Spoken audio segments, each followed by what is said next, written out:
Olá, pessoal, bom dia. Tudo bem com vocês? Alunos do Colégio Metropolitano do primeiro ano, como é que vocês estão aí? Tudo certo?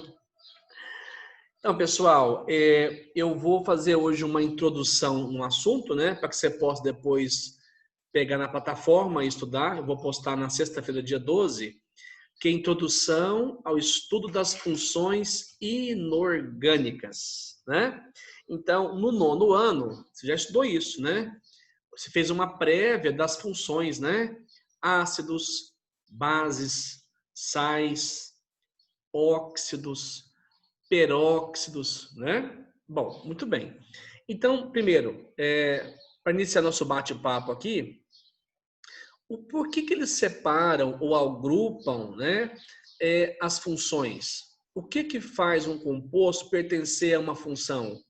O que faz é que eles têm propriedades químicas semelhantes. Cuidado, não são propriedades físicas, são propriedades químicas. Então, eles agrupam para ficar mais fácil você entender e mais fácil estudar, né? Então, é igual um supermercado e coloca as seções lá de limpeza, né? De laticínio, de hortifruti. Eles agrupam porque eles vão colocar na mesma região compostos que são semelhantes. No caso do mercado, produtos que sejam semelhantes. Ok? Então vamos lá? Vamos fazer aqui uma introdução ao assunto.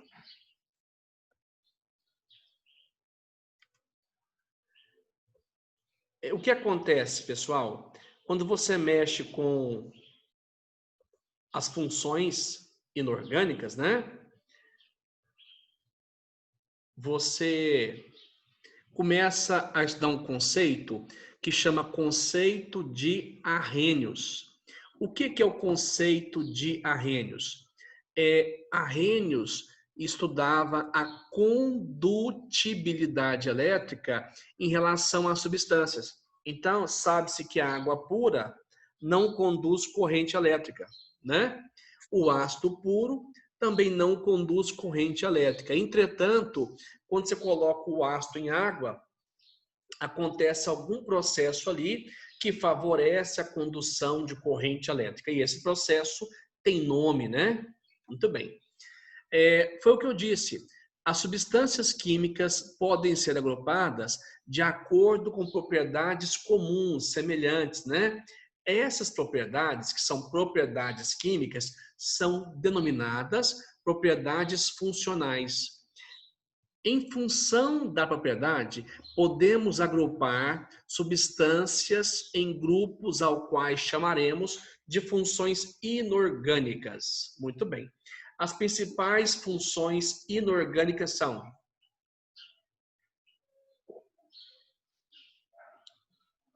ácidos, bases, né?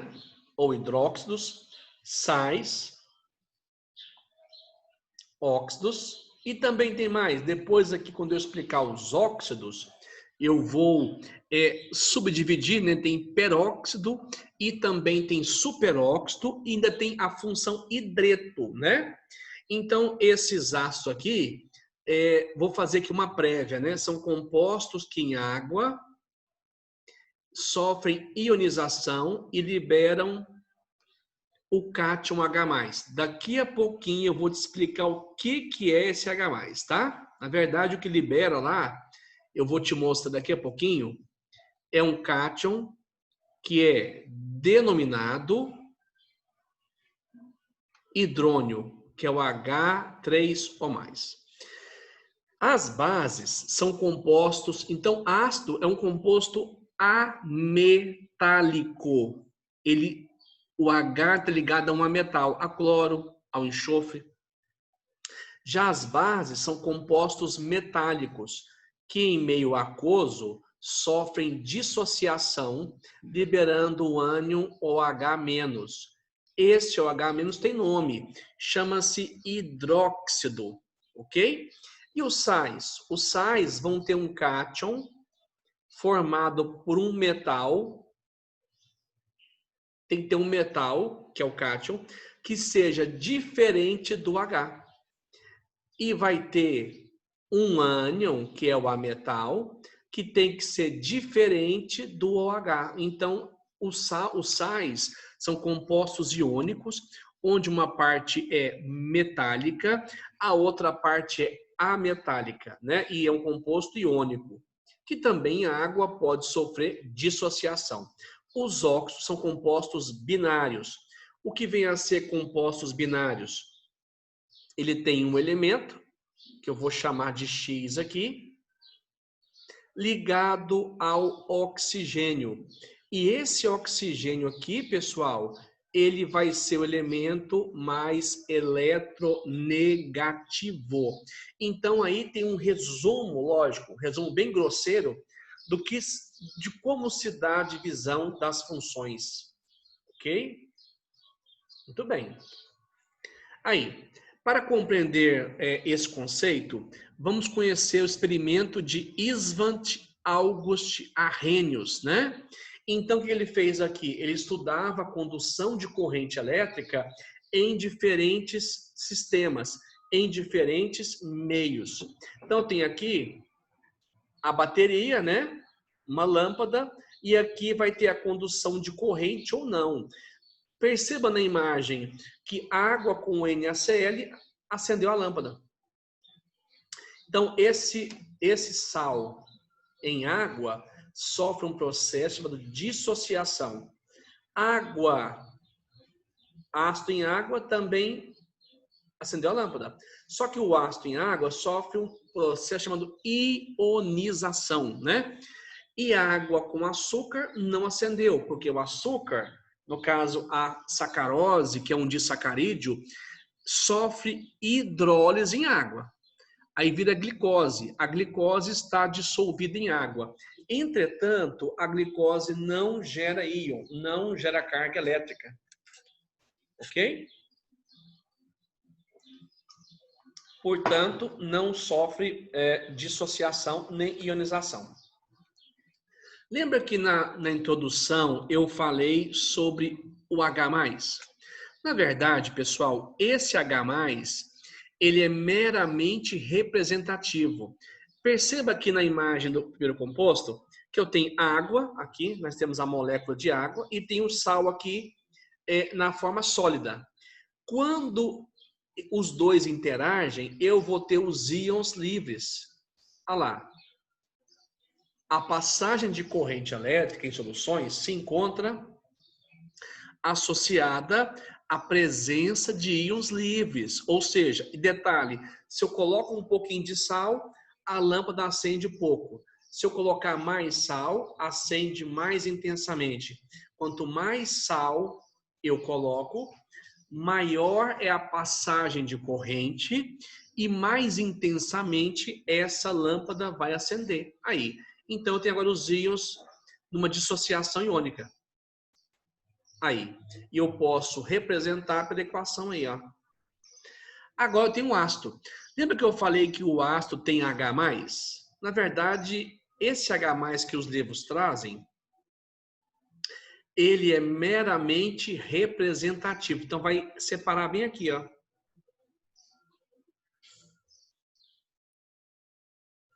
E aqui eu vou ter o H saindo. Só que H+ não existe. O que existe, então?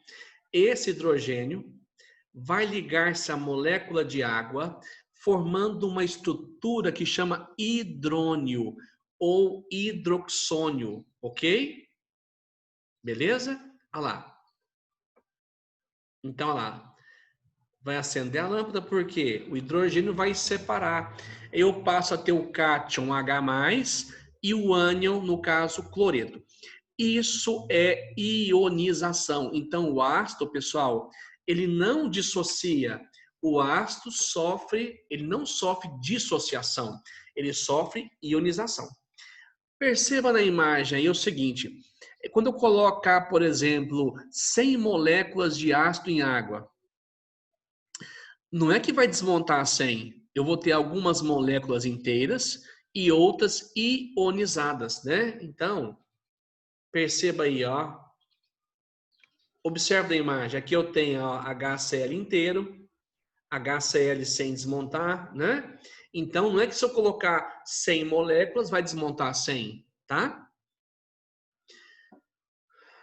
Bom, quando as espécies químicas sofrem dissociação ou ionização, eu vou expressar por essa formulazinha aqui, ó. O alfa. O alfa chama-se grau de ionização ou grau de dissociação. Vai indicar o percentual que está desmontado no sistema, que está ionizado. Então, eu vou colocar 100 moléculas. Se lá 4 estiverem inteiras, eu desmontei, portanto, 96. Então, o grau de ionização, no caso, vai ser de 96%, né? Vamos ver aqui então. Nós colocamos aqui o número de moléculas dissolvidas, inicial. Que era 18. Né? Das 18, 18 desmontou, tinha 20. Então, vou voltar na fórmula aqui. Aqui é inicial, 20. Ionização, aqui desmontou, foram 18. Então, ficou 18 sobre 20. Isso vai dar 0,9. 0,9 quer dizer que o alfa aqui é de 90%. 90% quer dizer o seguinte, que a cada 100 moléculas que colocar para dissolver, 10 vão ficar não ionizadas, 10 vão ficar inteiras. Deixa eu pular isso aqui um pouquinho. Exercício. Aqui, então os ácidos. Segundo Arrhenius, o que são os ácidos? São compostos que em água sofrem um processo chamado ionização. E vai ter apenas o cátion H+. Repito, esse cátion H+, é o que nós vamos usar, só que ele é representativo. Esse cátion H+, não existe. O que existe? O que existe é o cátion H3O+, que é o hidrônio, que eu mostrei agora há pouco.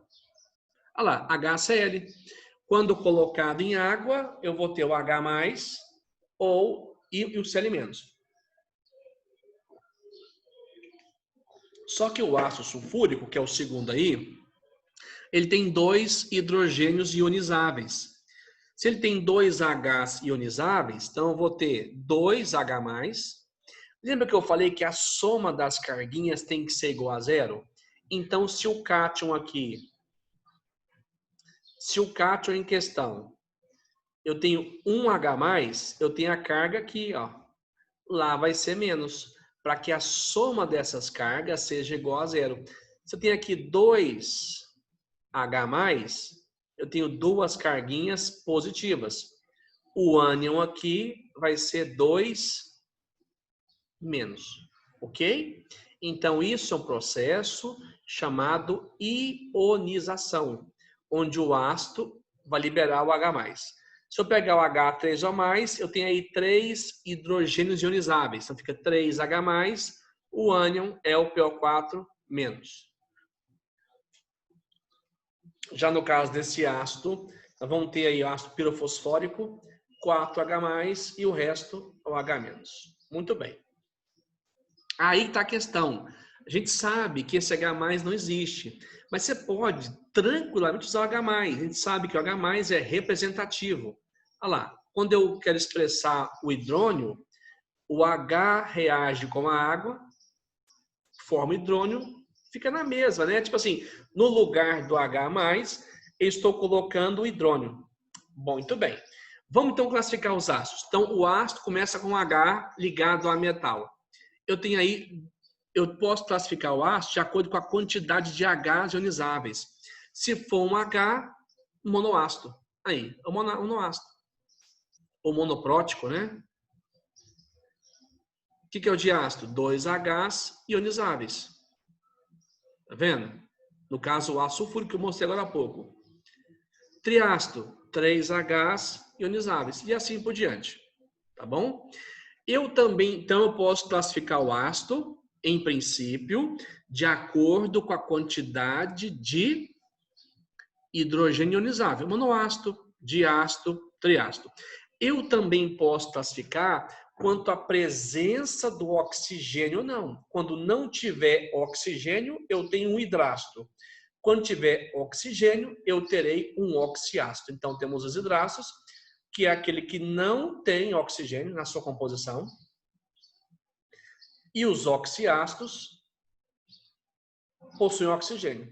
Então, a classificação, eu comecei classificando pela quantidade de H ionizável, e agora eu estou classificando de acordo com a presença de oxigênio. Muito bem. Eu também posso classificar esses ácidos de acordo com o número de elementos químicos. Eu tenho ácido binário, ternário, quaternário. O que é um ácido binário? Tem 2 elementos, o H e mais um. HCl, HF, H2S, né? Ternário tem HCN, H2SO4 e assim por diante. Então, eu estou classificando o ácido de acordo, primeiro, quantidade de H ionizável. Segundo, presença ou não de oxigênio. E terceiro, aí no caso, quantidade de elemento. E em quarto lugar, o grau de ionização. Lembra que eu mostrei o alfa? Você pega, vou dividir a quantidade de moléculas que foram ionizadas, né? Sobre o número de moléculas total. Lá no caso do exemplo, eu tinha colocado 20 moléculas. Dessas 20, 18 desmontaram. Isso vai dar 90%. Então, quando esse alfa, né, der menor ou igual a 5%, tem um ácido fraco. Entre 5 e 50, eu tenho um ácido moderado, semiforte. Acima de 50, eu vou ter ácidos fortes. Ou seja, quanto mais íon for liberado, quanto maior a concentração de H livre, mais forte o ácido é. Então, aquele exemplo que eu mostrei do HCl, que deu 90% naquele exemplo, é um ácido extremamente forte. Ok? Quando não conhecemos esse grau de ionização, podemos classificar o ácido da seguinte maneira, quer ver? Para os hidrastos, eu tenho aqui o HCl, o HBr e o HI são ácidos fortes. Moderado, o fluorídrico. Os demais são fracos. Então, quais são os hidrastos fortes? HCl, HBr e HI. Atentem para o HCl, porque nas provas esse é o cara que é mais cobrado, ok? Tem um outro modo também de saber a força. Lógico, se o alfa vier, eu vou saber a força pelo alfa. Mas se o alfa não vier, eu vou saber a força do oxiácido. Vou pegar o seguinte, vou pegar o número de oxigênios menos os Hs que são ionizáveis. Então, quando der 0, é fraco. Exemplo, aí H3BO3. Eu tenho 3 oxigênios menos os 3 Hs ionizáveis. Deu 0, fraco. Quando eu pego um ácido moderado ou médio, 4 oxigênios menos 3 Hs, deu 1. Médio, moderado. Pega lá o ácido sulfúrico, 4 oxigênios menos 2 Hs. É um ácido forte. E acima de 2, no caso 3, é um ácido extremamente forte. No caso, esse aqui é o ácido perclórico. Eu tenho 4 oxigênios e um H deu 3. Certo? Vamos lá então.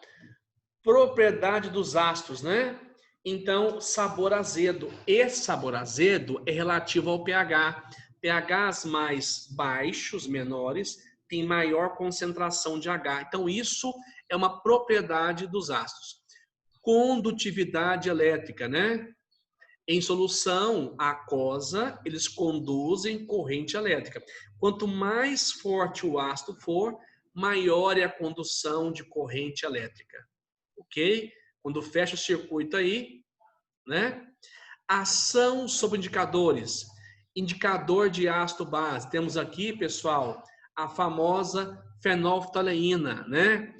O que acontece? Em meio aquoso, fica incolor. Se eu pingar esse indicador numa base, fica vermelha, fica entre rosa e vermelho. então no indicador fenolftaleína, esse ácido fica incolor. Se eu pegar o indicador aí, no caso, azul de bromotimol, e colocar no meio ácido, vai ficar amarelado, né? Amarelo. Quanto mais forte o ácido for, mais intensa vai ser a cor amarela. Ao mesmo tempo, se o meio for básico, no caso do indicador, ficaria azul, né? Pois bem, pessoal, então, na nossa aulinha aí introdutória, né, sobre ácidos, é para que você tenha uma noção de como é que eu posso classificar, né? Aí na aula de sexta, que vai ser ao vivo, vai ser online, vamos trabalhar com nomenclatura de ácidos, ok? Tá certinho, pessoal? Gente, valeu, hein? Um abraço para vocês, tudo de bom. Até a próxima, gente. Valeu.